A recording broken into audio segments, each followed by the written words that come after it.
90 शब्द प्रति मिनट की गति से डिक्टेशन स्टार्ट होगा 5 सेकंड के बाद।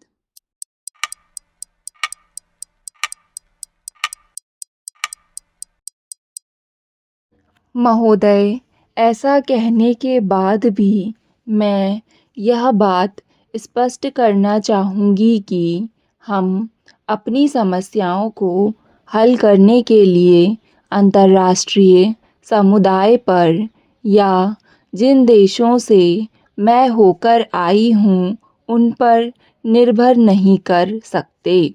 हम उनकी सहानुभूति और नैतिक एवं राजनीतिक समर्थन का आदर करते हैं, लेकिन सारे बोझ को तो हमको और बांग्लादेश के लोगों को ही उठाना है, जिनके साथ हमारी पूरी सहानुभूति और समर्थन है।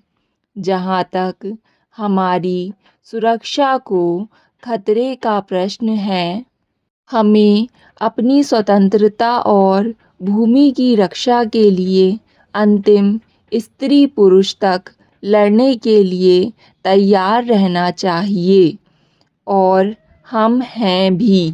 स्पष्ट है कि हम बांग्लादेश की सीमाओं से अपनी सेवाएं हटाने का जोखिम तब तक नहीं उठा सकते जब तक कि बांग्लादेश की स्थिति का संतोषजनक हल नहीं निकलता, क्योंकि वर्तमान स्थिति से हमारी सुरक्षा को बराबर खतरा है।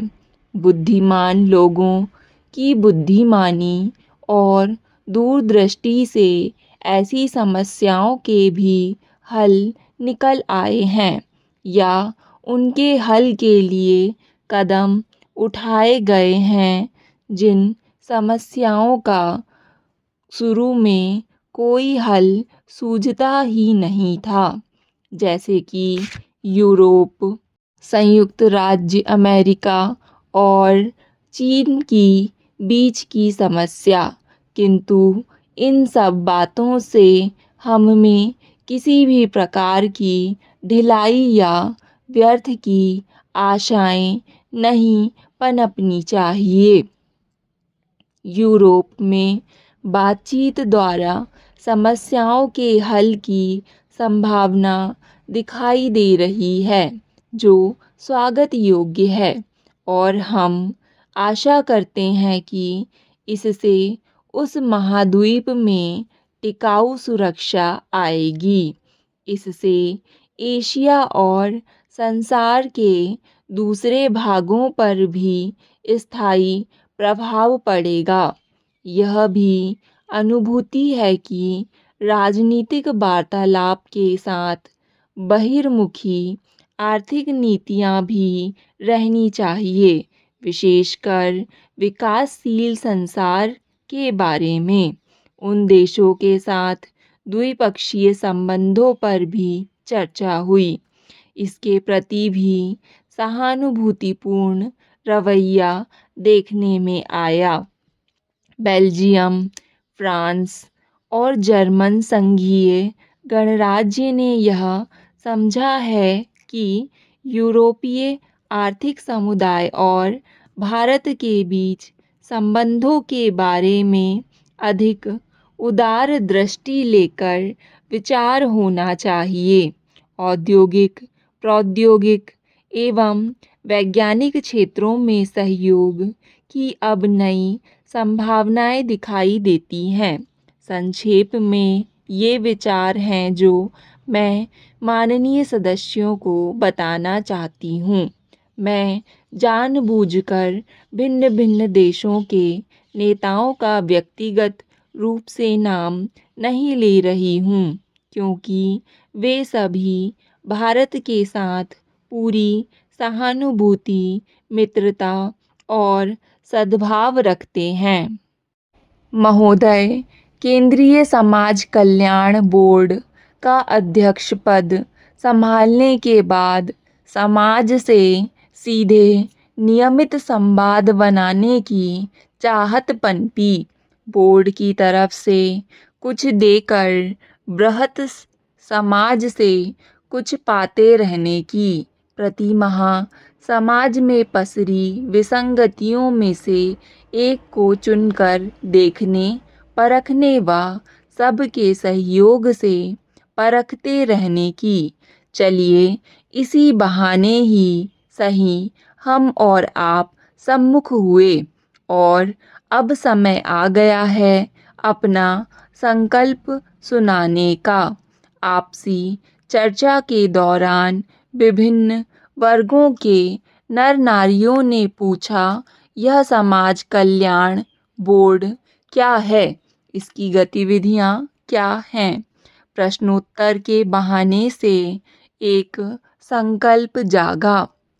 बोर्ड के सहकर्मियों से विचार विमर्श किया और उन शुभेच्छुकों के प्रश्नों के उत्तर स्वरूप बन गया चेतना पर्व मनाने का संकल्प। एक दो तरफा चेतना है। सामाजिक विकास की गतिविधियों से समाज को अवगत कराने की, वहीं समाज की वर्तमान आवश्यकताओं और अपेक्षाओं से बोर्ड को परिचित कराने की।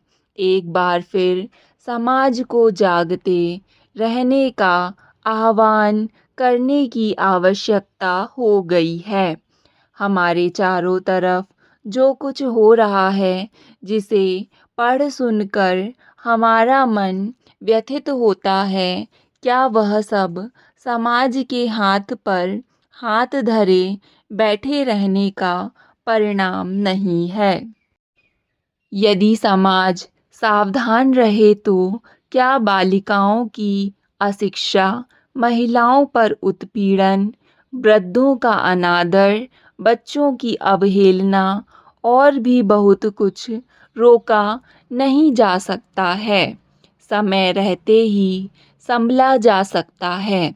इसलिए समय आ गया है कि अब एक बार हम पुनः अपनी बस्ती के सबसे ऊंचे स्थान से समाज के सभी वर्गों के लोगों की आवश्यकताओं का ध्यान रखते हुए उनका कुछ कल्याण करें।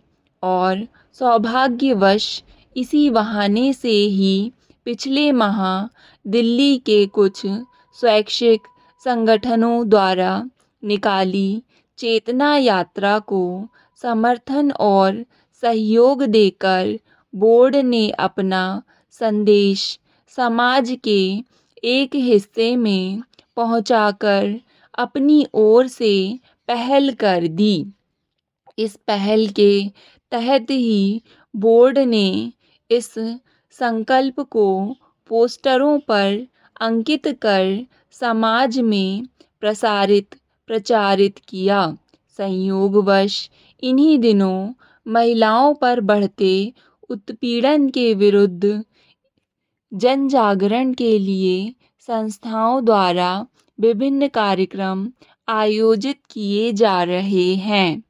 सच तो यह है कि नारी जो समाज की धुरी है, उसकी समस्याएं केवल नारी की समस्याएं नहीं हैं। वे समस्याएं हैं उन सब की जिनकी वह धुरी है, अर्थात नारी समस्या संपूर्ण समाज की समस्या। महोदय, चेतना मानव की एक स्वाभाविक प्रवृत्ति है।